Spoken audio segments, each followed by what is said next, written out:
Okay mga kalmigas ng Leyte, ito bababa tayo doon sa Korte dahil malayo po ang area ng Korte sa bahay ng aking kapatid, kaya dito tayo ngayon sa Purok Udlom daw ito. Yan, punta pa tayo doon sa ibabang bahagi. So dito ma-views natin yung mga bundok, no?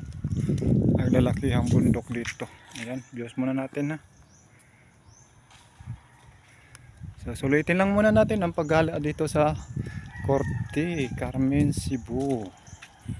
Ayan, stay muna tayo para makita niyo ang buong area. Ayan, nasa bundok tayo, kaya stroll lang muna tayo doon sa ibabang bahagi.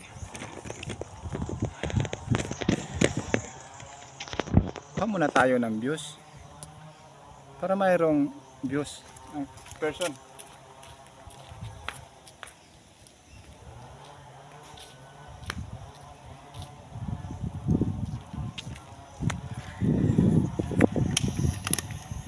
Okay, gala tayo, gala. Ayan o, may mga magandang bahay dyan sa dulo.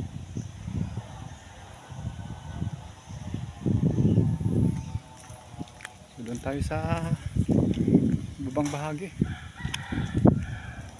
Medyo nag-walking lang tayo ha. Pasensya na kayo kung medyo magalaw itong ating video. Kailangan natin mag-push para makarating tayo doon sa kabilang daan. Ayan po, yun po ang this way to Ave Maria Barangay Sakon, Albihi Barangay Lanitga. Tapos this way to City Udlom. Doon nakatira sa itaas na bahagi ang aking kapatid, kaya stroll lang muna tayo dito. Ayan o, tignan nyo, mula sa itaas pababa po tayo. So wait tayo dito ng masasakyan kung mayroon tayong masasakyan, kung wala ay backtas tayo, wala balon. Ayan, kasi umuuga itong ating cellphone pag naglalakad tayo. So post lang muna natin dito para hindi tayo maggalaw. Okay, maraming aso. Nako, lapantay ka, uwi ka. Yung aking kasamang aso ay hinahabol siya ng kapwa aso. Kaya bahala siya, umuwi siya. Ako punta pa ako dito sa ibabang bahagi. Okay. Ayan.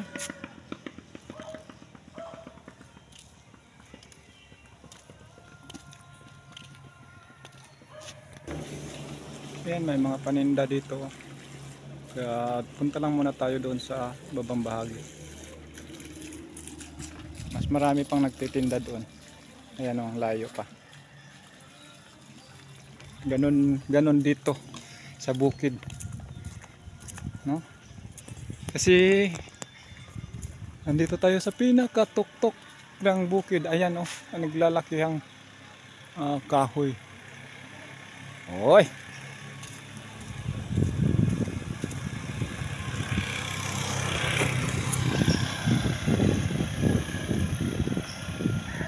layo pa ng ating pupuntahan. Meron lang tayong pupuntahan at meron lang tayong sigurong bibilhin doon. Kaya lakad-lakad lang ang person. Yan, masyado makalaw eh. Okay, push muna, push. Ayan mga lods, naglalakihang pine tree dito, no? Ayan o. Tapos andito na tayo sa aking kaibigan, na kaibigan natin, hindi natin alam na nandito pala. Ayan ang bahay niya ni Kortehanong gwapa. Ewan ko lang kung nandyan, baka makita niya ang ating video ay at least napuntahan natin ang lugar na ito. Ayan. Nasa Korte tayo. Yan, bahay ni Kortehan ng Gwapa. Puntahan natin mamaya dyan. Bili muna tayo dito ng mga gulay kung mayroon po ditong gulay na paninda. Hahanap tayo ng gulay. Kung wala, punta tayo sa bayan.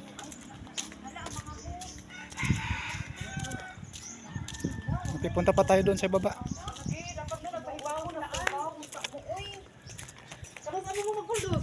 Kung sa mga utanon ninyo, Diabi? Kami nag-vlog-vlog. Hoy, okay na na. Makapalit yung tag-utanon ba? Kuan? Ha? Ala na ara ba di ang mga host. Pinito ka pa ni Katunga?